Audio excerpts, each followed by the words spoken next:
Alors, Mesdames, Messieurs, bonsoir. Bienvenue à la séance régulière du Conseil municipal de la Ville de Drummondville.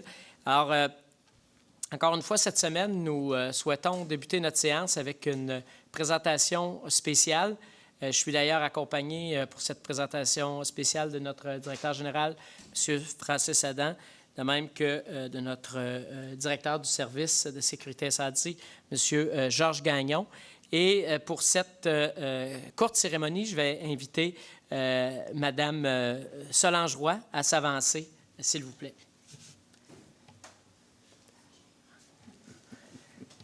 Alors, ce soir, nous tenons à rendre hommage à Mme Solange Roy, qui est accompagnée par sa fille Isabelle, ses petites filles également. Le 16 mai dernier, Mme Roy a posé un geste de civilité et de bravoure hors du commun. En effet, alors qu'elle circulait en automobile sur la rue Guilbeault, elle a aperçu de la fumée qui sortait de l'entretoit et de la porte d'une résidence.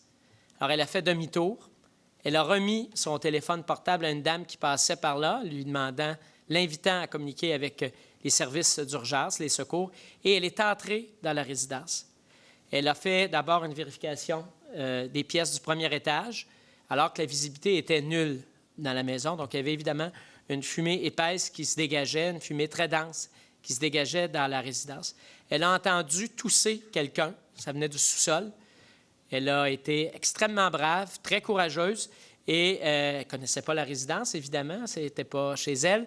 Elle a trouvé l'escalier, elle est descendue au sous-sol, elle a agrippé un homme qui s'y trouvait par le poignet et l'a accompagné, lui a permis de sortir à l'extérieur de la résidence. Alors, c'est évidemment un geste de bravoure, un acte de civilité hors du commun, exceptionnel, qui a probablement permis de sauver la vie de ce résident du 79 de la rue Guilbeault. Alors, Mme Roy, avec M. Adam, notre directeur général, M. Gagnon, du service de sécurité incendie, au nom des membres du conseil municipal, mais aussi au nom des citoyennes et des citoyens de Drummondville, je tiens à saluer publiquement votre courage, votre sens du devoir dans le cadre de ce geste des plus héroïques qui mérite amplement d'être reconnu. Et je vous remets donc, en présence des citoyens, en présence des membres du Conseil, ce certificat honorifique. Merci beaucoup, Mme Roy. Bravo. Voilà. Merci beaucoup.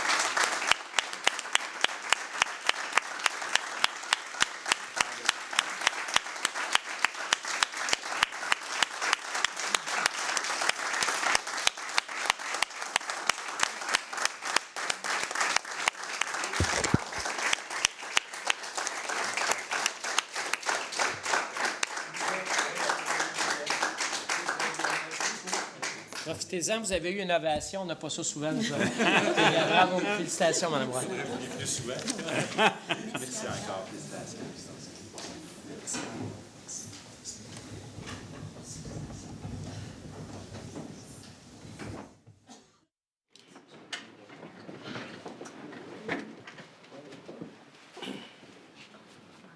Alors, merci, Mme Roy. Merci également, M. Gagnon et M. Adam, pour votre présence à cette courte cérémonie. Alors, je vais donc déclarer cette séance du 4 juin 2018 ouverte. Vous inviter à vous joindre à moi pour un court moment de réflexion. Nous souhaitons que nos délibérations, nos projets et nos travaux soient animés de la volonté de servir les intérêts de la collectivité et de favoriser le développement de notre ville. Puissions-nous travailler dans la bonne entente, la compréhension et le respect des droits individuels et collectifs de nos concitoyens.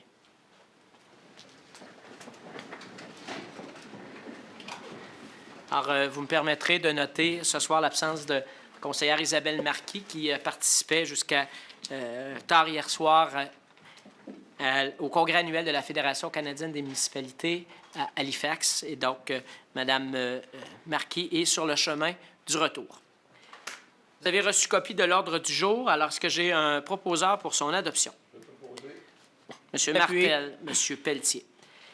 Lecture et adoption du procès-verbal de l'Assemblée ordinaire du Conseil qui s'est tenue le 22 mai dernier.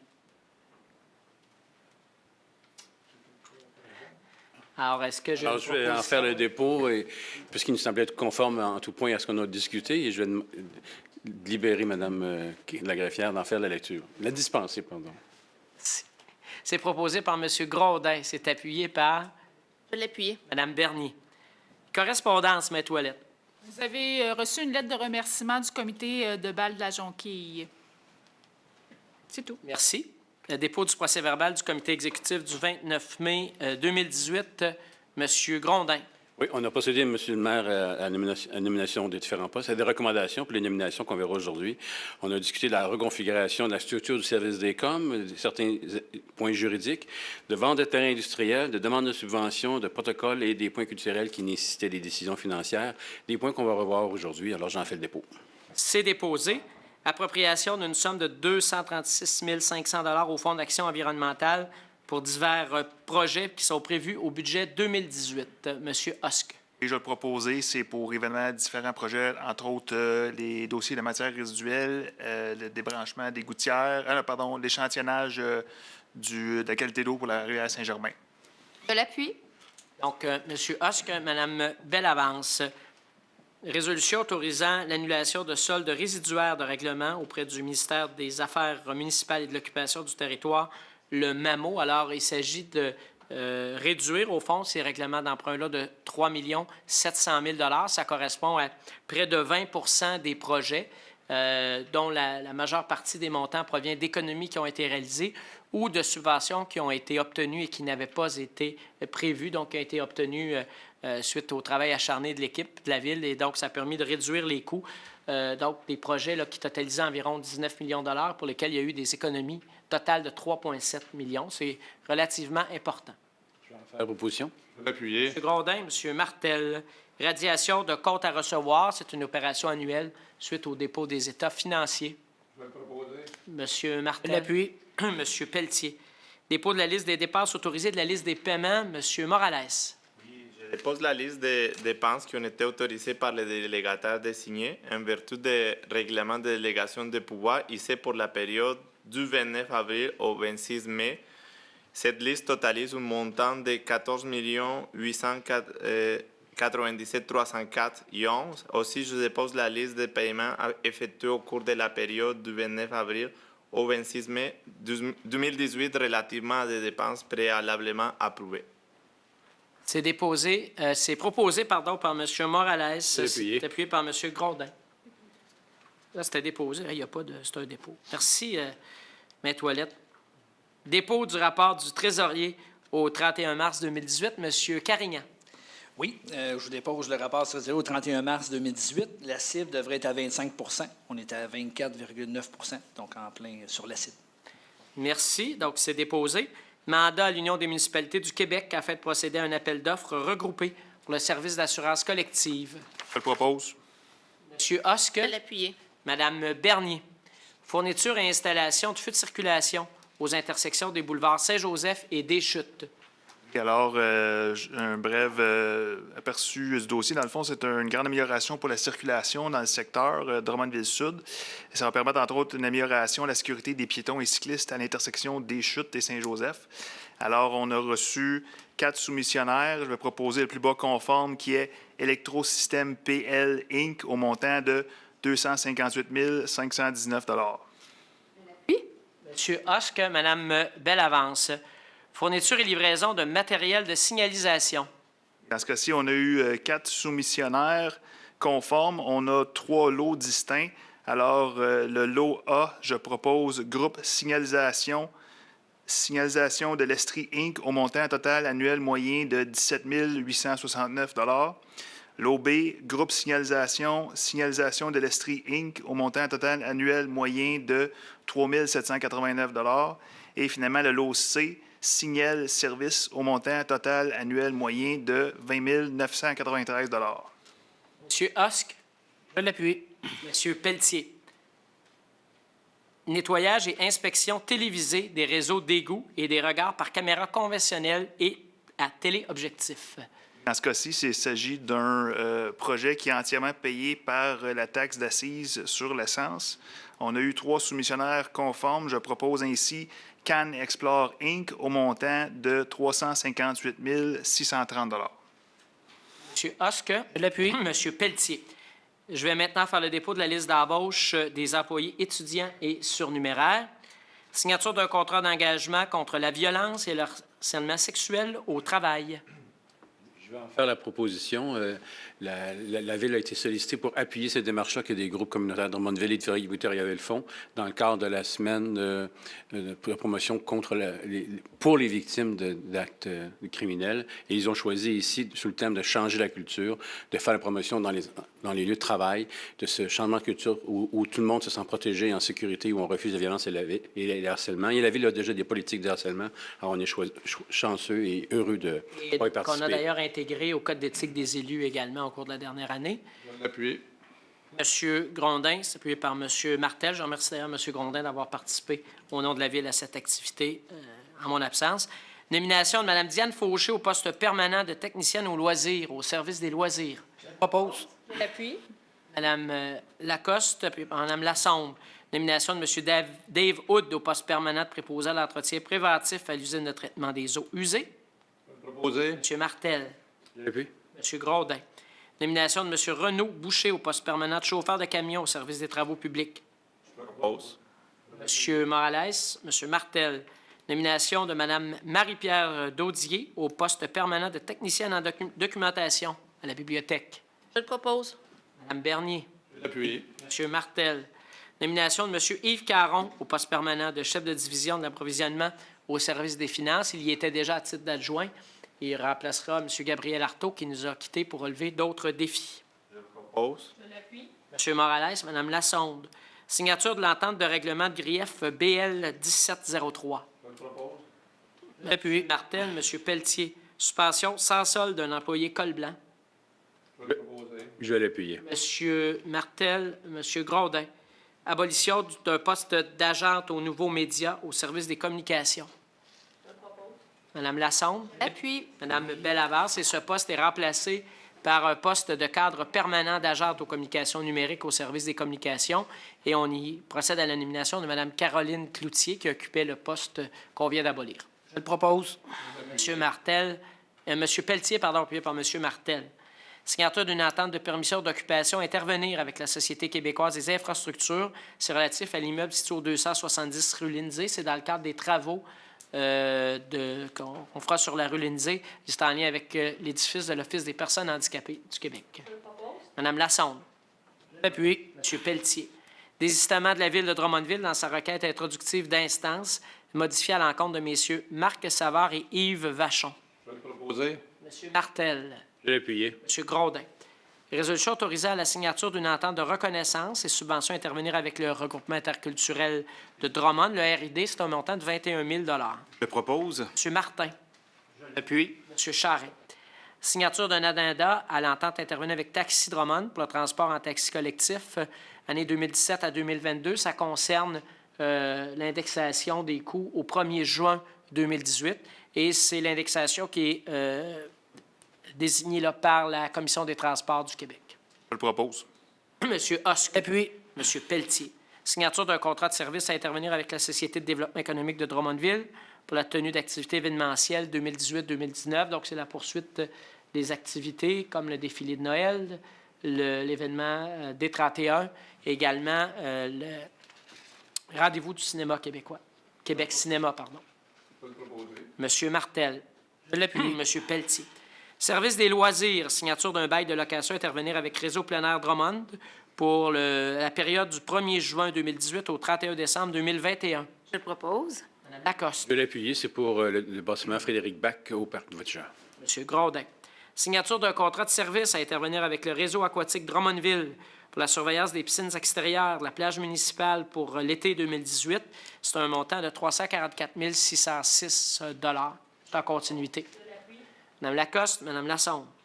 Signature d'un contrat de service à intervenir avec le Club de voile Drummondville pour la gestion du site du Club de voile et la plage municipale pour les 3 prochaines saisons estivales, son montant de 41 130 $ par année. Je le propose. Je l'appuie. Mme Lacoste, Mme Lassaude. Dépôt de la candidature de la Ville au programme À pied, à vélo, Ville active. Faire le dépôt dans le contexte de l'élaboration du plan de mobilité durable de la Ville. L'objectif est de doter chaque école d'un plan pour améliorer l'accessibilité à celle-ci à pied et à vélo. Alors, c'est proposé. Le dépôt de la candidature est proposé par M. Hosque. Je vais l'appuyer. C'est appuyé par M. Grodin. Résolution autorisant le versement de subventions aux organisateurs des différentes fêtes de quartier pour l'année 2018. Donc, c'est 1 000 par fête de quartier pour un total de 8 000 Je le propose. Madame Lacoste. Je l'appuie. Monsieur Pelletier. Résolution autorisant le versement d'une somme de 1 500 au Centre communautaire Saint-Charles donc pour la tenue d'un événement et une bonification dans le cadre de son 10e anniversaire. Je le propose. Madame Bernier, Madame Lacoste. Résolution autorisant un appui financier à l'Association régionale de loisirs des personnes handicapées du Centre du Québec qui souligne son 40e anniversaire. C'est un montant de 500 Je le propose. J'appuie. Lacoste, Monsieur Morales. Je profite aussi pour souligner que du 1er au 7 juin, c'est la 22e semaine québécoise des personnes handicapées.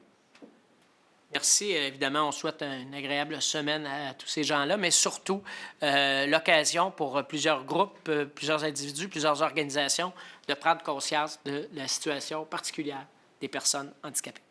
Résolution autorisant le versement d'une somme de 14 900 à différents athlètes dans le cadre du programme de soutien aux athlètes d'élite, donc les bourses qui sont annuellement remises au mois de juin.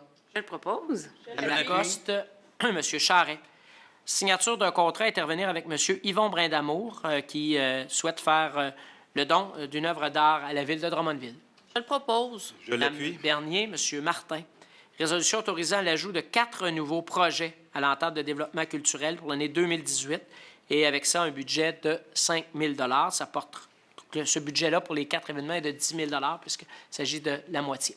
Exactement, donc je le propose. Mme Bernier. M. Martin. Dépôt de la candidature de la Ville de Drummondville auprès du réseau Les Arts et la Ville pour la tenue d'une clinique culturelle. Je propose. M. Martin. Je vais l'appuyer. Mme Bernier.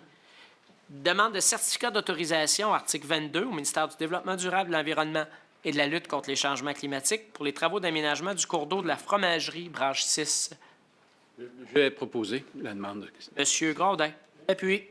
M. Pelletier. Résolution autorisant l'implantation d'une nouvelle signalisation interdisant le stationnement en tout temps du côté sud de la rue Raphaël-Nollet entre le boulevard Lemire et la rivière Saint-Germain.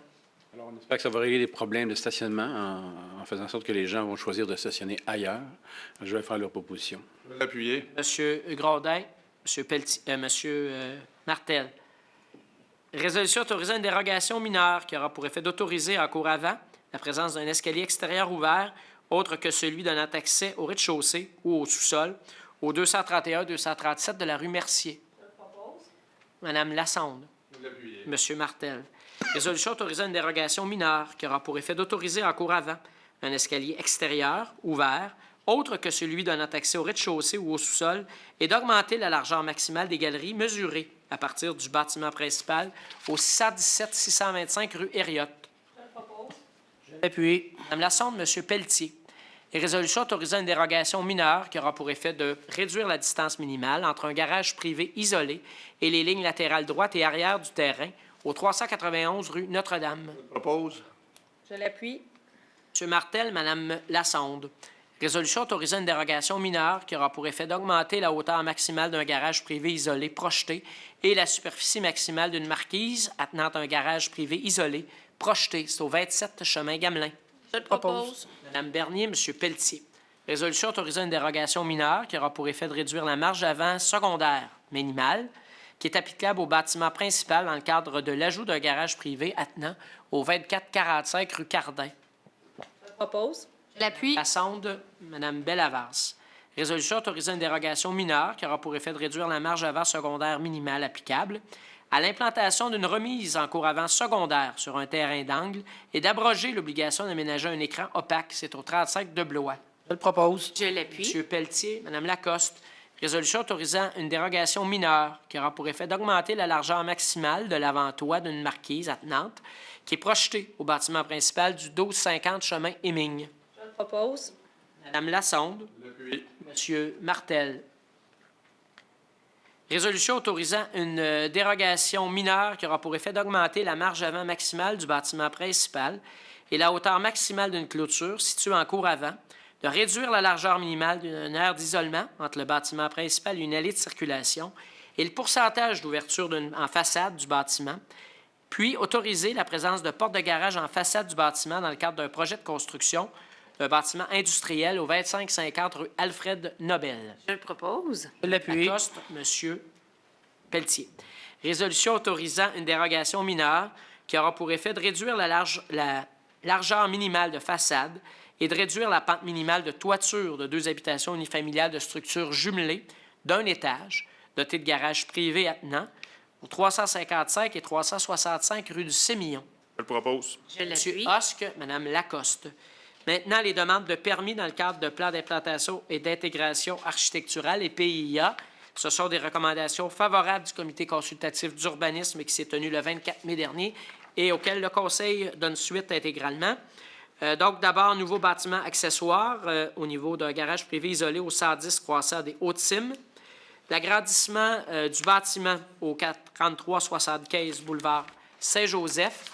Des rénovations extérieures de bâtiments au 153-159 Lindsay, 54-56 Prince, 970 boulevard Foucault, 550-554 Lindsay, 592 Notre-Dame, 370 impasse du Ruisselet, au 336 rue Saint-Édouard, et finalement 2 nouveaux bâtiments, soit au 540 cours du Chevreuil et au 18 terrasse des Grands-Maîtres. Propose. Madame Lassonde. Appuyé. Monsieur Pelletier. Avis de motion et dépôt de projet de règlement.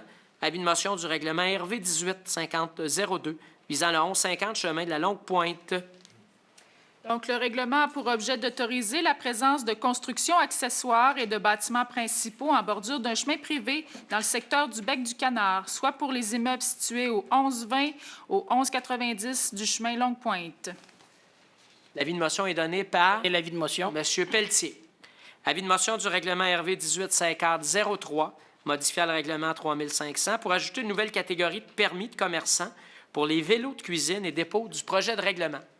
Donc, il a pour objet d'ajouter une nouvelle catégorie de permis de commerçant pour les vélos de cuisine, d'ajouter un tarif pour l'obtention d'un permis de vélo de cuisine, de modifier les articles 345 à 568 afin de prévoir des exceptions pour les titulaires de permis de vélo de cuisine et d'ajouter l'article 797.2 concernant les amendes pour les infractions relatives aux vélos de cuisine. Madame Lassonde donne l'avis de motion. Avis de motion du règlement RV 1850-05 relativement à un emprunt de 3 700 000 ainsi que le décret des travaux pour la phase 1 du projet de réfection et mise en valeur du noyau du quartier Saint-Joseph et dépôt du projet de règlement.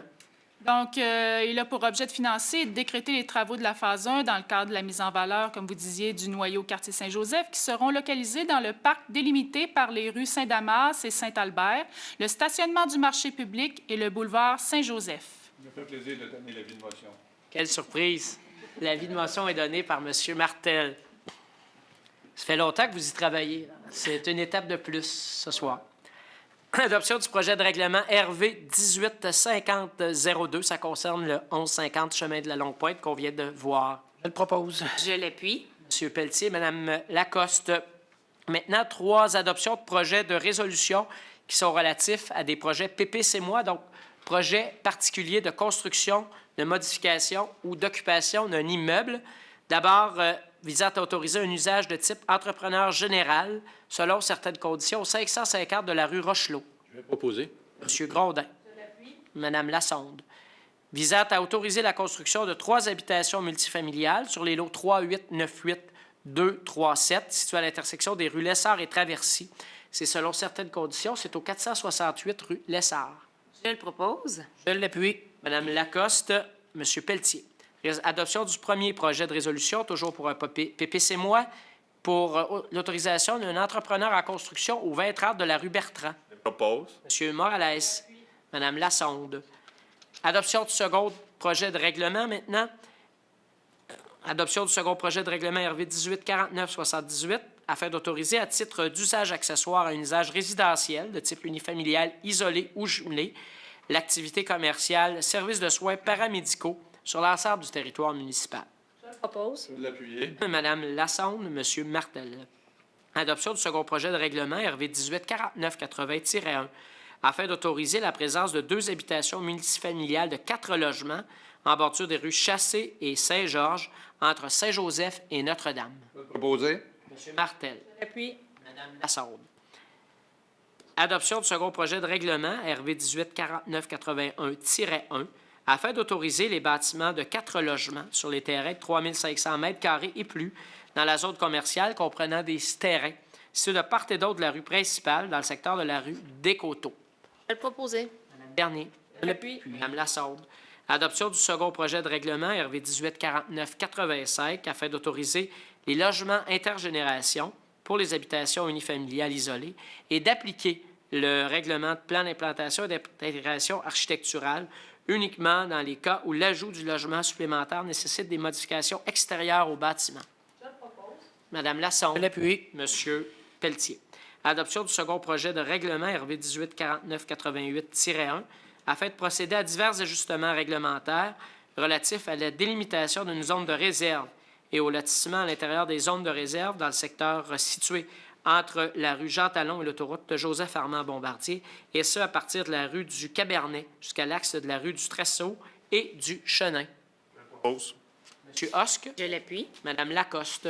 Adoption du second projet de règlement RV 1849-90-1 afin d'autoriser une microbrasserie et des usages accessoires de vente de matériel et de matières premières destinées à la fabrication artisanale de la bière dans le secteur situé en bordure du boulevard Saint-Joseph de Ouest et ce, entre la place Bonneville et la rue Lapéro Nord. Je propose. M. Martin. Je l'appuie. M. Charret. La rue Lapéro. Adoption du second projet de résolution relatif au PPC-moi visant à autoriser un usage accessoire d'ostéopathie associé à la chiropratique à l'intérieur d'un bâtiment bifamilial au 807 de la rue Fauché. Je vais le proposer. M. Martel, M. Grodin. Dernière étape pour 9 règlements qui seront adoptés ce soir. Adoption du règlement RV 1849-73-1 afin de permettre de prolonger une rue privée située sur le site de l'aéroport ainsi créer de nouveaux terrains destinés à accueillir des hangars. Je le propose. M. Je l'appuie. Pelletier, Mme Lacoste. Règlement RV 1849-75 afin de permettre l'implantation des usages de microbrasseries et microdistilleries à l'intérieur de certaines zones commerciales sur le territoire de la ville. Je le propose. Je l'appuie. Mme Lassonde, M. Martel. Adoption du règlement RV 1849-76-1 afin d'augmenter le nombre maximal de logements par terrain sur la rue Saint-Jean, dans le secteur des rues des Écoles et Bérol, et plus particulièrement au 301 de la rue Saint-Jean. Je le propose. Je l'appuie. Mme Lassonde, M. Martel. Adoption du règlement RV 1849-79 afin de permettre la construction de 2 habitations trifamiliales de structures isolées en bordure de la rue des Iris entre le prolongement de l'axe de la rue Fradet et le boulevard Allard. Je le propose. M. Hosque. Je l'appuie. M. Pelletier. Adoption du règlement RV 1849-89 afin de procéder à divers ajustements réglementaires relatifs aux aménagements de terrain autorisés à l'intérieur des bandes de protection boisées. Mme Lassonde, Mme Lacoste. Adoption de la résolution relative au PPC-moi visant à autoriser la présence d'un second bâtiment principal sur un même terrain au 660-700 du boulevard Lemire et ajuster en conséquence les marges avant et arrière applicables au second bâtiment principal. Je l'appuie. Mme Lassonde, Mme Bellavance, adoption du règlement RV 1849-82 qui amendait le règlement pour le programme de crédit de taxe pour certaines catégories d'immeubles. Je le propose. Mme Lassonde, M. Martel. Maintenant, l'amendement au règlement municipal 3500 en matière de vignettes de stationnement sur rue et pour les plaisanciers au parc des Voltigeurs. Je le propose. Mme Bernier. Je l'appuie. M. Charret. Adoption du règlement RV 1849-97 qui prévoit l'augmentation du fonds de roulement de la Ville. C'est en lien avec le dépôt des états financiers lors de la dernière séance pour affecter une somme d'1 million de dollars provenant de son excédent de fonctionnement. Je le propose. Martel, M. Charret. C'est la détermination ici. Nomination de citoyens au comité vélo à la période d'information, M. Hosque. Merci, M. Cusson. Alors, il y a quelques semaines, la Ville est allée en appel de candidature pour combler 2 postes citoyens sur son comité vélo qui a pour objet d'alimenter la réflexion de la Ville sur la question, évidemment, du vélo, notamment l'élaboration du plan de mobilité durable. Alors, je suis heureux de confirmer la nomination de Mesdames Marianne Dion et Karine Labonté pour ces 2 postes. Voilà. Merci beaucoup, M. Hosque. Maintenant, différentes félicitations que j'aimerais formuler. Tout d'abord, Drummondville a reçu la semaine dernière 2 congrès colloques importants. D'abord, le 47e congrès de l'Association des archivistes du Québec, qui s'est tenu du 30 mai au 1er juin dernier. C'est un colloque qui était en préparation depuis février 2017 et c'est notre archiviste à la Ville de Drummondville, M. Jonathan Guilbeault, qui en présidait le comité organisateur. M. Guilbeault est avec nous ce soir. C'est la première fois que Drummondville accueillait ce colloque, ce congrès, depuis sa création en 1967. Alors, c'est une excellente nouvelle. On parle de 300 congressistes qui ont été des nôtres. Il y a eu plusieurs moments forts et, entre autres, la présence de conférenciers d'ouverture qui travaillent au Center for Business History de Stockholm, en Suède, alors, qui a parlé d'organisation, d'exemples en termes d'archives, etc., des entreprises comme Volvo, Ikea, etc. Donc, des conférenciers très pertinents. Alors, félicitations, M. Guilbeault. Et comme M. Guilbeault, notre directeur des communications, Maxime Hébert-Tardy, et toute son équipe ont aussi fait rayonner Drummondville puisqu'ils accueillaient, eux, du 30 mai au 1er juin, donc dans les mêmes journées, le 40e colloque de l'Association des communicateurs municipaux. Alors, je vous confirme que dans les deux cas, nos employés n'étaient pas nés quand les colloques ont commencé dans leur domaine d'activité. Par contre, nous l'étions pour la plupart. Donc, la dernière fois que ce colloque-là s'était tenu à Drummondville, c'était en 1978 lors de la création du colloque. Le colloque s'est tenu sous le thème 360 degrés au niveau des communications. Donc, c'est un peu comme s'ils avaient fait le tour et qu'ils revenaient chez nous à Drummondville cette année. Il y a eu un record de congressistes aussi de ce côté-là, 250 congressistes. On a entendu beaucoup de commentaires élogieux sur la programmation, sur la qualité des conférenciers, dont M. Sylvain Guimond, également Yves-François Blanchet, des gens connus dans le monde des communications, comme Louis Aucoin, Louis Lemieux également. Donc, félicitations. Et des commentaires qui étaient, oui, sur les gens de nos équipes, mais aussi sur la qualité des infrastructures et de l'accueil au Centre Expo Cogeco. Alors, M. Hébert-Tardy, toute votre équipe, M. Guilbeault, félicitations. Merci beaucoup de faire rayonner Drummondville et d'amener des gens chez nous et les faire dépasser. Il faut dire aussi que dans le cadre du colloque de l'Association des communicateurs municipaux de haute lutte, la Ville de Drummondville a remporté une plume de bronze 2018 dans la catégorie publication pour sa publication Planification stratégique 2017-2022. Alors, félicitations à toute l'équipe. Ça va s'ajouter à d'autres prix que nous avons remportés dans le passé. On est très fiers de notre équipe. Alors, je veux aussi souligner des Drummondvillois qui se sont démarqués au cours des dernières semaines, deux par des nominations importantes. D'abord, M. Jean-Jacques Ruet, qui est un Drummondvillois d'origine, qui a été nommé président, directeur général par intérim en mars dernier du Canadien national. Il continue d'assumer sa fonction de vice-président exécutif et chef du marketing. Il occupe ce poste-là depuis 2010, mais depuis le départ du président, il est également président du CN et c'est quelqu'un de Drummondville. On en est très fiers et on aura sûrement des dossiers à discuter avec lui. Je tiens aussi à souligner la nomination du premier président de l'histoire de la Banque d'infrastructure du Canada, qui va entrer en poste le 18 juin prochain. Alors, le premier PDG est un Drummondvillois d'origine, M. Pierre Lavallée, qui, au cours des 6 dernières années, a occupé différents postes au sein de l'Office d'investissement du régime de pension du Canada. Plus récemment, il était directeur général principal et chef mondial au niveau des partenariats de placement. À ce titre, il dirigeait une équipe qui était chargée de gérer des actifs de 94 milliards de dollars. Alors, M. Lavallée siégera, donc occupera le poste de PDG, on l'a dit, malheureusement, à Toronto, mais c'est tout de même un Drummondvillois qui y sera et on en est particulièrement fiers. Alors, des gens qui couronnent assurément des carrières remplies de succès et d'autres jeunes qui, ce week-end, eux, lancent des carrières qu'on souhaite remplies de succès. 5 jeunes de la région, 4 Drummondvillois et un jeune de Saint-Majoric qui ont été repêchés par des équipes de la Ligue de hockey junior majeur du Québec dans le cadre de son repêchage qui se tenait à Shawinigan. Alors, on félicite Simon Pinard qui a été sélectionné par Blainville-Boisbriand, Jérémy Lapointe par Bécomo, Kellen Gauthier par les voltigeurs de Drummondville, également de Saint-Majoric, Édouard Cournoyer des Remparts de Québec.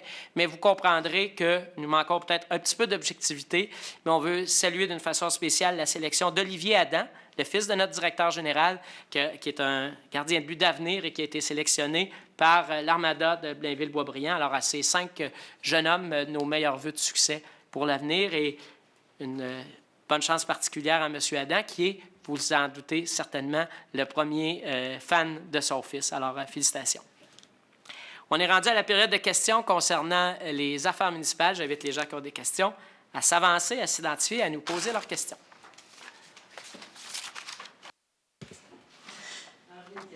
Bonsoir. Ma question s'adresse à M. Husk. Vous avez dit le 22 mai, on va y aller plus proche. Le 22 mai, vous avez fait mention du plan d'action environnementale de la Ville pour 2017-2022, présentant le plan stratégique, à savoir réduction des gaz à effet de serre, mobilité durable et autres. Dans le journal L'Express du 30 mai, vous appelez les citoyens à se faire entendre dans un plan de mobilité durable, dans une perspective de protéger l'environnement, diminuer les déplacements de véhicules au gaz. Ma question: comment expliquez-vous la grande ouverture de l'espace aérien de Saint-Nicéphore samedi le 2 juin à des jets pollueurs sonores et grands consommateurs de gaz pour le seul plaisir de voler? Et comment cette activité et l'autre activité polluante du 26 mai en piste 2K18 s'inscrivent-elles dans votre plan de mobilité durable et de réduction de gaz à effet de serre? Peut-être, je vais y aller. D'abord, l'événement de ce week-end, là, on l'a appris ce week-end nous-mêmes. Donc, ce n'est pas une activité qui avait nécessité une autorisation. M. Pelletier est responsable de la question de l'aéroport et une rencontre va être convoquée là-dessus. Donc, parce que moi, je vis dans le secteur Saint-Nicéphore, puis à Drummondville, on n'entendait pas ça. C'était vraiment dans notre direction, dans notre... ça a été porté à notre attention et on l'a appris à ce moment-là. Donc, on va faire les suivis adéquats. Je pense qu'il y a même une rencontre demain là-dessus. Alors, ma question reste, comment on peut concilier ça avec mobilité durable et puis de diminuer les déplacements de véhicules au gaz? Merci. Bien, dans le fond, Husk. ce qui concerne le plan de mobilité durable dans l'élaboration, je dirais qu'en ce moment, on est au début de l'élaboration d'un plan et de développement d'une vision pour la collectivité.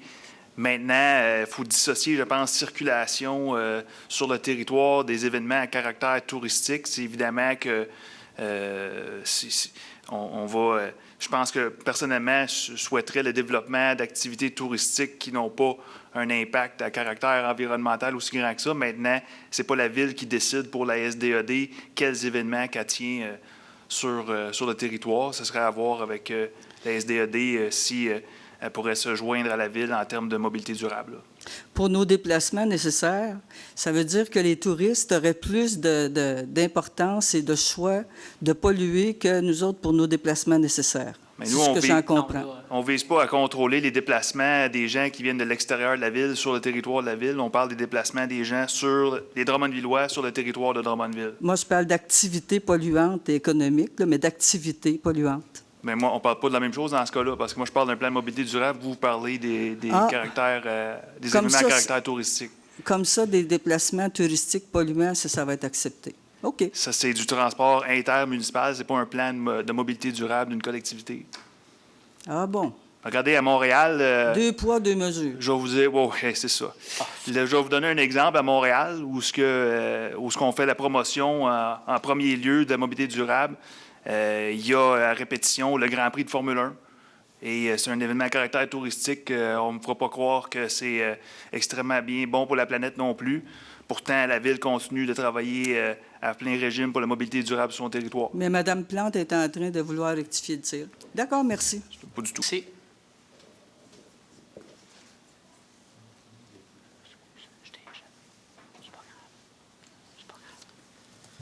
Bonsoir.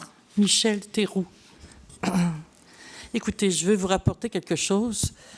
Jeudi dernier, le 31 mai, entre le pont du Curé-Marchand et le pont de la Traverse, sur la rue Montplaisir, on s'y reconnaît, dans le boisé bordant la rivière, Alors, vers 5 heures du matin, il y avait beaucoup de fumée qui se dégageait du boisé. Alors, je me suis inquiétée, puis je me suis déplacée pour aller voir qu'est-ce que c'était. C'était peut-être pas prudent de ma part, mais en tout cas, vers 5h30, je suis allée voir qu'est-ce qui se passait.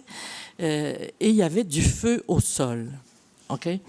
Donc, mais une demi-heure plus tard, un camion de pompiers s'est amené. Peut-être les pompiers connaissent-ils l'origine de ce feu-là? Est-ce que c'était un feu mal éteint, que quelqu'un aurait été dans le boisé, puis qu'il aurait, en tout cas, une cigarette ou n'importe quoi? Je ne sais pas. Donc, vous ne savez pas? On n'a pas eu... On a reçu votre courriel, là. Oui. D'ailleurs, je vous encourage à appeler les pompiers à ce moment-là. Oui, si vous mais... percevez quelque chose, c'est la meilleure chose à faire. Mais effectivement, là, les pompiers sont intervenus. Bon. Est-ce qu'on devrait, juste pour rappeler ça, est-ce qu'on ne devrait pas augmenter la surveillance dans ce secteur-là? Ce n'est pas la première fois que ça m'arrive. Moi, où je suis placée, il y a 4 ans, 5 ans, il y avait à l'automne, il n'y avait plus de feuilles, là, puis je voyais très bien qu'il y avait un feu assez haut. Et ce n'est pas la première fois que ça arrive. J'ai signalé. Alors, est-ce qu'on ne devrait pas augmenter un peu la surveillance dans ce secteur-là? D'ailleurs, dans les travaux qui sont prévus pour la promenade Saint-François, la promenade Saint-François des Voltigeurs, ou on peut l'appeler comme on veut, il y a un aménagement qui est prévu entre les deux ponts où l'éclairage va être amélioré, etc. Donc, ça va permettre une meilleure surveillance. Okay. Effectivement, parce que c'est une zone à risque ou problématique. Je pense que oui. Pour laquelle on a ce souci-là. Mme Lassonde en avait pris l'engagement lors de sa campagne électorale et le suivi va se faire très bientôt dans le cadre des travaux de la promenade. Mais je pensais à un moment donné, ou même défense de fumée, d'allumer des feux ou de quitter... Ça, d'après moi, c'est pas mal déjà interdit, ça. Mais j'ai pas vu d'enseigne de cette nature-là. En tout cas, moi, j'en ai pas vu, mais c'est vrai que je n'allais pas là pour vérifier, j'allais là pour voir. Ça va sûrement suivre avec l'aménagement, mais on vous remercie de votre intervention, d'ailleurs, OK, ça va. Merci, Mme Théroux.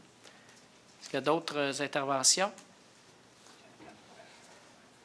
Pendant que vous vous avancez, M. Gagné, je vais peut-être amener un point d'information. À la dernière séance, j'ai oublié de le faire en début de période de questions.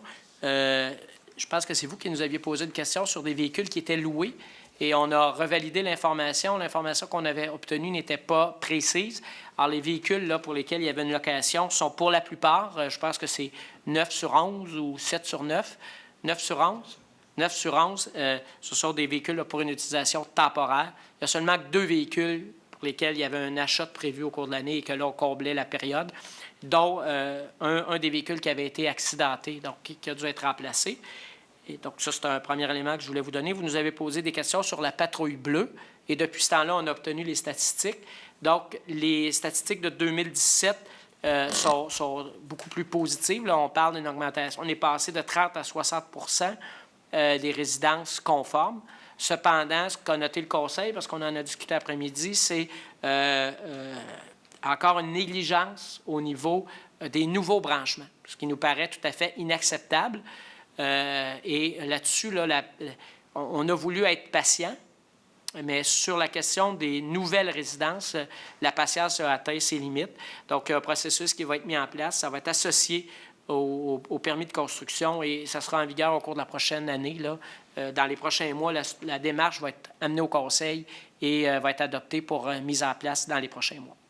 Donc, c'est en suivi là, à ce que vous nous avez posé comme question lors de la dernière séance. Je vous laisse la parole, M. Gagné. Merci. Bien, on va continuer là-dedans à ce moment-là. Mais moi, mon intervention était justement au sujet des nouvelles constructions, parce qu'on se promène en vélo, on remarque assez souvent les nouvelles constructions, ça continue à avoir des déversements dans les cours, dans les entrées. L'autre question, ma question principale était concernant les nouvelles constructions, mais je croyais que parce qu'on avait un règlement qui était en force, que c'était plutôt un inspecteur municipal qui, au moment d'émettre le permis, allait faire une visite, voir si tout était conforme. Là, vous semblez me dire que ce n'est pas l'inspecteur municipal, c'est une patrouille d'étudiants. À moins que M. Joron me corrige, là, mais je ne crois pas qu'il y ait de visite systématique. Là. Mais C'est ça, pas il y a nécessairement de juste limite. pour les branchements, mais tout ce qui est conforme quant aux délimitations des, des bâtiments sur les terrains ou... En fait, effectivement, il y a des inspections qui sont faites une fois que les permis de construction sont émis, mais l'écoulement des eaux de surface et le percement, si vous voulez, des bordures, c'est assuré par le service de l'ingénierie, le service des travaux publics. Alors, il y a peut-être une communication d'information qui pourrait se faire davantage là, pour qu'il y ait un meilleur partage, un meilleur suivi. C'est ça. Mais la personne qui fait l'inspection ne peut pas le faire en Donc, même temps. voilà pourquoi le Conseil, en prenant connaissance de ces statistiques-là aujourd'hui, a dit que c'était pas acceptable. On n'était pas content. On a dit que ça n'a pas de sens. Il faut, d'une part, que les gens qui prennent leur permis respectent les normes. On leur remet des documents où les normes figurent clairement. Mais d'autre part, les entrepreneurs qui bâtissent des maisons sur notre territoire et qui sont au courant de ces règles-là, qui ne les appliquent pas, à mon avis, là, il y a un problème là, de leur part. Et on va donc mettre en place les mécanismes pour le faire. Et on va aussi... on s'était donné un 3 ans au début, là, de grâce. On est dans la 3e année. Maintenant, il faudra voir quelqu'un qui a eu un avis, 2 avis, et qui ne se conforme pas à la réglementation. À un moment donné, ça devra s'accompagner de l'application du règlement et d'une sanction, d'une amende. Maintenant, je me rends compte que vous avez mis au courant les constructeurs, les entrepreneurs en construction, mais est-ce que les poseurs de gouttières ont été avisés, ont été rencontrés? Est-ce que, de votre côté, est-ce que vous avez rentré en contact avec des personnes qui s'occupent d'aménagement paysager pour... Systématiquement. OK. Non, je me demandais qu'est-ce qu'on pourrait faire de plus. Il n'est pire sourd que celui qui ne veut pas entendre. On peut en dire beaucoup de ça. Non, mais... Donc, il y a des fois, comme disent les Américains, money talks. Donc, on va passer à l'autre étape. D'accord. Alors, je vais revenir à la séance de ce soir. Mon interrogation était au sujet du 7.3. Est-ce qu'on peut avoir une idée du montant des radiations des comptes? Monsieur Carignan. La somme est de 11 200. 11 200. Passablement tout le temps le même montant chaque année ou c'est variable? C'est sensiblement pareil, oui.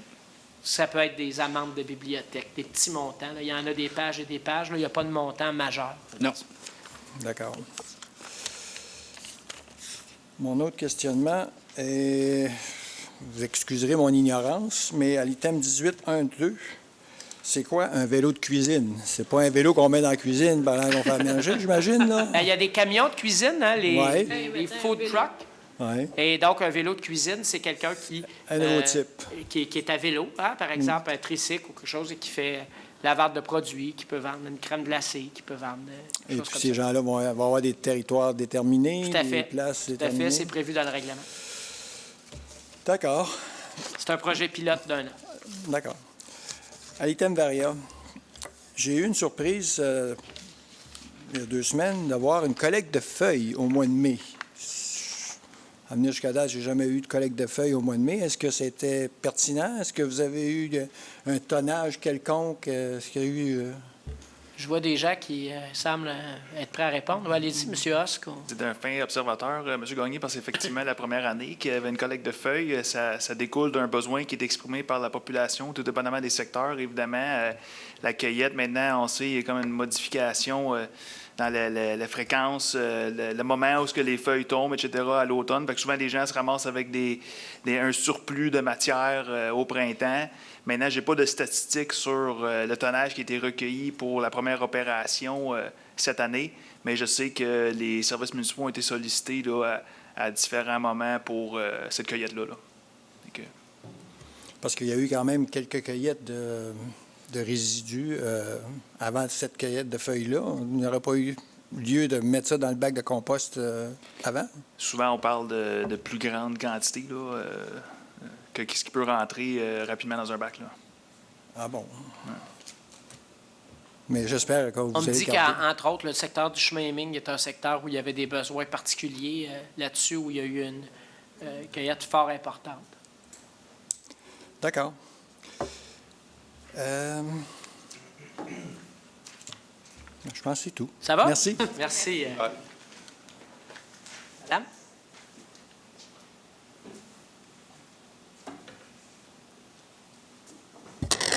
Juste Sicotte, juste pour éclairer ma lanterne de quelqu'un qui est complètement ignorant de ce qui se passe dans une ville. 12.2, pour vous aider sur la pointe des pieds. Réseau aquatique Drummond pour la surveillance des piscines extérieures. Ça veut dire quoi? C'est pas juste les sauveteurs. Les étudiants, les sauveteurs. Puis, c'est particulièrement ça. C'est ça. C'est un contrat à part de ce qu'on donne à l'Aquacomplexe pour leur budget d'exploitation annuel. Puis ça coûte 344 000 $ pour les sauveteurs dans les piscines puis à la plage. Oui, pardon. Ah, c'est juste pour savoir, Oui. parce que je trouvais que le montant était gros, puis je me demandais ce que ça couvrait. C'est à peine plus que le salaire minimum qu'ils reçoivent, mais c'est plusieurs heures par jour, plusieurs sauveteurs, plusieurs piscines. Voilà. Non, je ne remets pas ça en question. Non, mais c'est ça. Ça va vite. Est-ce qu'on a le droit d'adresser des félicitations? Vous avez le droit, allez-y. C'est le service des communications, je suppose, là, pour le petit truc qu'on a reçu là, pour toutes les activités de la ville. Là. Bravo. C'est super bien fait. Très clair. Alors, on peut leur donner Très une facile. plume d'or. Voilà. Parce qu'il est quand même orgueilleux, notre directeur des communications. Nous, on est contents, mais lui, il aurait préféré que ça ne soit pas bronze, m'a-t-on dit.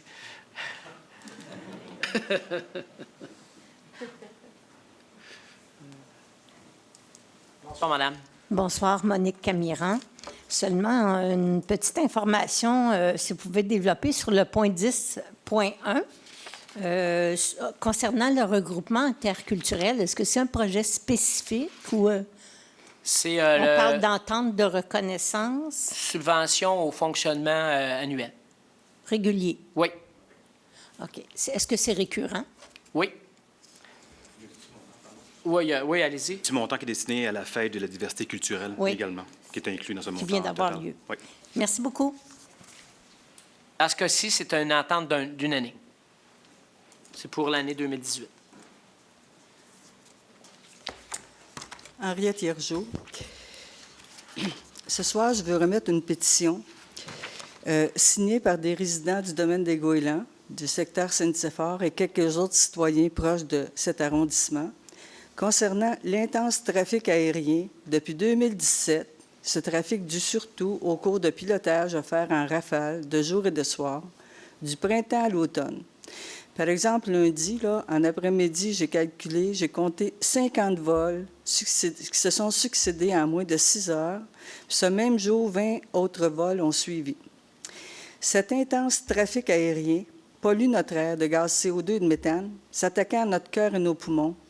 De plus, les bruits pétaradants des petits avions à faible altitude par leur pollution sonore s'attaquent à notre santé mentale, troublant notre paix, nous causant un stress qui nous empêche d'apprécier avec calme et quiétude nos étés déjà trop courts. Nous savons que l'école de pilotage est une bonne entrée d'argent pour la SDED. Aussi, nous ne demandons pas la fermeture de cette école. Nous réclamons simplement une justice distributive, à savoir que les autres secteurs de la ville partagent avec nous les dommages collatéraux cités plus haut rattachés à cette activité payante. Et cette justice distributive-là, ce principe-là, moi, je l'ai depuis les années 60. Ça venait du pape Paul VI, dans son encyclique Pacem in Terris, qui parlait d'une justice distributive dans le monde. Puis ça, je ne l'ai pas inventé. Mais j'ai toujours trouvé que ça avait de l'allure. Nous demandons donc à la Ville de partager avec nous le trafic aérien amplifié par les cours de pilotage, à savoir diriger un tiers du trafic vers notre zone, un tiers du trafic vers la zone ouest, vers la rue Montplaisir, un tiers du trafic vers la zone nord, vers Notre-Dame-du-Bon-Conseil. Puis une fois ce nouveau registre de vol qui serait établi, on voudrait aussi consulter ce registre pour être sûr qu'on n'a pas plus de bruit de tout ce dérangement que les autres secteurs. Puis on voudrait aussi que l'horaire de fin de semaine qui soit varié pour ne pas nous imposer continuellement tous les week-ends. Finalement, on demande si c'est possible d'exiger des propriétaires d'avions qu'ils équipent leurs avions de silencieux performants, si c'est possible. Et moi, j'ai 45 citoyennes et citoyens qui ont signé. Puis le prochain conseil de ville, je viendrai chercher votre réponse à cette pétition que je vous laisse. Bien, vous allez avoir une réponse de ce soir parce que M. Pelletier et moi, la semaine dernière, on a passé une bonne heure là-dessus avec nos gens de l'administration. D'une part, il y a des normes qui relèvent de Transport Canada sur lesquelles nous, on ne peut pas intervenir. Ça, il y a des éléments, mais entre autres sur les heures, on peut demander des choses. Donc, pour nous, on est tout à fait d'accord avec le fait qu'il y a des heures qui doivent être respectées et, à la lettre. Par contre, je dois vous dire qu'il n'y a pas de revenus qui sont associés à ça parce que l'utilisation de l'aéroport, il n'y a pas de frais actuellement. D'ailleurs, c'est un des éléments sur lesquels on se penche en ce moment. Il y a des journées là qu'on a ça tout l'avant-midi, on a ça tout l'après-midi, et quand je me couche le soir, je me couche vers 9h, 9h30, là, 9h30, ça recommence, des fois jusqu'à minuit. C'est ça. Est-ce que ça veut dire que, vu que le fédéral est là-dedans, qu'on va être obligé d'endurer ça toujours? Non, pas du tout. Non, pas du tout. C'est ce que je suis en train de vous dire. C'est que pour nous, il y a un horaire qui doit être fait sur semaine uniquement et qui doit être respecté et de jour. Est-ce que vous pouvez diriger l'axe aérien ailleurs que juste dans Ça, notre secteur? c'est une question de vent. C'est pas une question de volonté, c'est une question de vent et d'orientation des pistes. On me dit, bon, vu que la piste est allongée de 2000 pieds, moi aussi, j'ai fait mon calcul. Et des fois, de chez moi, j'envoie un avion qui vient de l'ouest, là, puis qui tourne avant, puis on ne l'entend même pas, celle-là. Alors, vu qu'il y a 2000 pieds, puis il faut partir contre le vent. L'avion part contre le vent, mais elle est assez longue, elle peut tourner après ailleurs. Parce que nous autres, là, on est écœurés, hein, de toujours connaître ça. Puis c'est pas juste des personnes âgées, c'est des personnes qui travaillent, puis des personnes aussi retraitées. Puis ça, là, on le vit depuis l'an dernier. Ça commence à faire. Oui, c'est peut-être même un peu plus. Monsieur Madame Pelletier, Hiergeau, on travaille là-dessus, puis c'est pas d'aujourd'hui non plus. Puis là, on est tannés, nous autres aussi. OK? Puis j'aimerais ça avoir tous vos noms. Vous avez mes coordonnées. Parce qu'il y a une réunion demain. Une réunion demain, puis j'aimerais avoir la pétition. Pardon. Puis nous autres aussi, on est tannés, puis il faut trouver une solution à ça. Merci. Donc, on entend déposer quelque chose rapidement en termes de réglementation ici.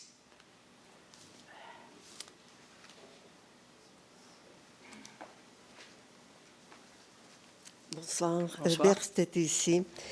Le dernier bulletin, en page environnement, il y avait 2 rappels sur le règlement sur l'utilisation extérieure pesticides, matières fertilisantes.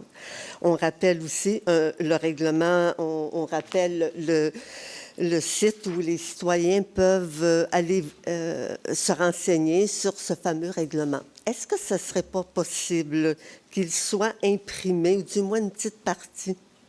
Je pense que ça existe déjà, un imprimé du règlement ou un guide particulier. C'est à l'intérieur du guide d'entretien. C'est à l'intérieur du guide d'entretien éco-responsable de la pelouse. On a des exemplaires ici même dans le hall d'entrée de l'hôtel de ville. Okay. Puis, qui donne le règlement sur l'utilisation? Oui, tout à fait. Le règlement avait été intégré au guide en question, de sorte à bien informer les citoyens de toutes les alternatives qui s'offrent à eux avant de passer aux pesticides et aux matières fertilisantes là, qui est encadré par notre règlement municipal. D'accord. Mais le règlement comme tel n'est pas là? Oui. Oui. Excusez-moi. Oui, le règlement est à l'intérieur du guide, désolé. Et je pourrais vous remettre une copie d'ailleurs. Je pourrais passer la chercher. C'est pour... je pense que tout le monde aurait intérêt à bien en prendre connaissance et, à mon avis, c'était peut-être pas... Non, mais j'essaie de dire à quelqu'un d'aller vous en chercher un, mais des fois, les gens ne comprennent pas vite. Désolée. Tout le monde aurait intérêt à voir ce règlement que vous avez fait sur l'utilisation. Merci. Parfait, merci. On va vous l'apporter d'une minute à l'autre. Je sais qu'il y en a pas loin.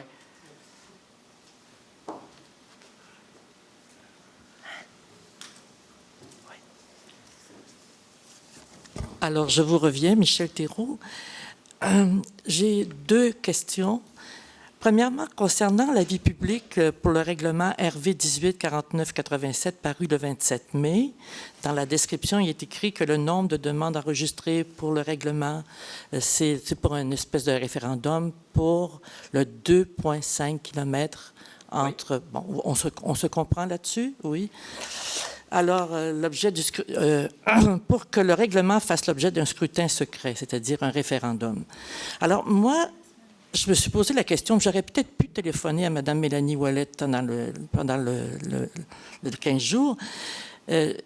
D'où vient le nombre de 5 918? D'où ça vient? Ça vient d'un calcul en vertu de la loi sur les élections et référendums. Est-ce que vous pouvez m'en parler? Parce que c'est élevé comme Je pourrais vous en comme parler après, on pourra s'en parler. Là, c'est un calcul qui est assez complexe de par la loi, là, Oui. en vertu de la population. En vertu de la population? Oui. En tout cas, je trouve ce montant, ce nombre très élevé. C'est comme si... C'est légal. C'est pas une invention de ma part, là. C'est tout Non, à je suis fait, certaine. Je suis certaine parce qu'avec le 18 au bout, je me suis dit, non, il y a un calcul à quelque part qui s'est fait. Alors, on dit qu'à défaut de ce nombre, le règlement décrétant les travaux pour la construction d'une promenade piétonnière et cyclable sera réputé approuvé. C'est bien évident que ça va être difficile de ramasser 5 918 si on avait l'intention de faire ça. Alors, deuxième chose, c'est... Je me souviens d'avoir entendu par vous, M. Cusson, et vous, M. Grondin, que la piste sera pour 4 saisons. Hein? Puisque la promenade sera asphaltée pas mal, puis peut-être en bois certaines parties, comment entend-on entretenir cette promenade en saison froide? Parce que pour moi, je suis très, très questionnée par l'utilisation des déglaçages, des choses qui sont... Madame Théroux, cette question-là a été traitée en chantier. Pardon? Non, cette question-là a été traitée en chantier avec les professionnels de la ville. Donc, la première année, il va y avoir un projet pilote. Puis les travaux publics travaillent déjà à regarder des solutions puis à recueillir ce qui se fait ailleurs. On est très concernés par la bande riveraine et les selles de déglaçage et tout ça. Donc, on va s'assurer que la solution qui va être trouvée va être en tout respect avec l'environnement. Qu'est-ce qu'on... Bon, ça, c'est technique, là, vous me répondez comme ça, mais je voudrais bien savoir, connaître un peu... Qu'est-ce qu'on va utiliser là-dedans? Oui, parce bien, que on peut pas vous répondre... Vous comprenez ma question, hein? Vous comprenez mon inquiétude. Tout à fait. Bon. On a la même inquiétude et on veut s'assurer que ça soit bien fait, mais on n'a pas les détails parce qu'on n'a pas encore travaillé sur la solution. Il va y avoir un projet pilote et il n'y aura pas de selle de déglaçage. C'est contre les lois. Parce que si quelqu'un peut préciser là, la loi, mais on ne peut pas mettre des selles de déglaçage dans la bande riveraine.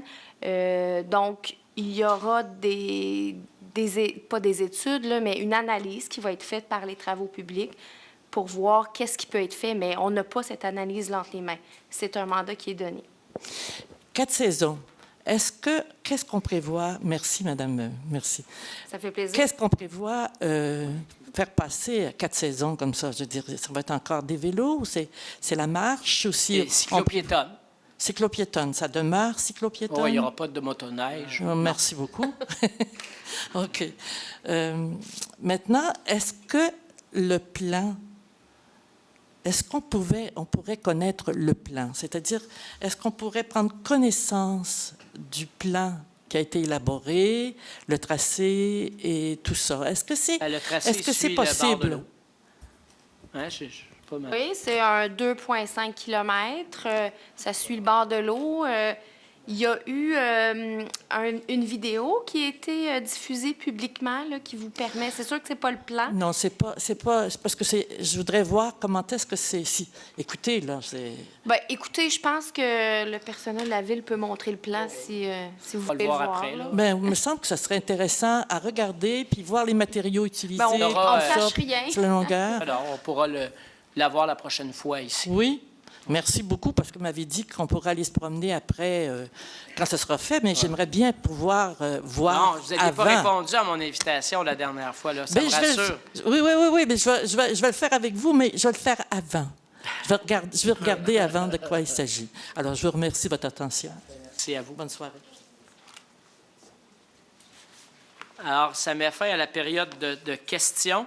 Je vais prendre une proposition pour la levée de l'Assemblée. Vous rappelez que la prochaine séance du Conseil aura lieu lundi 18 juin prochain. Monsieur Charret. Monsieur Morales, merci beaucoup. Bonne fin de soirée.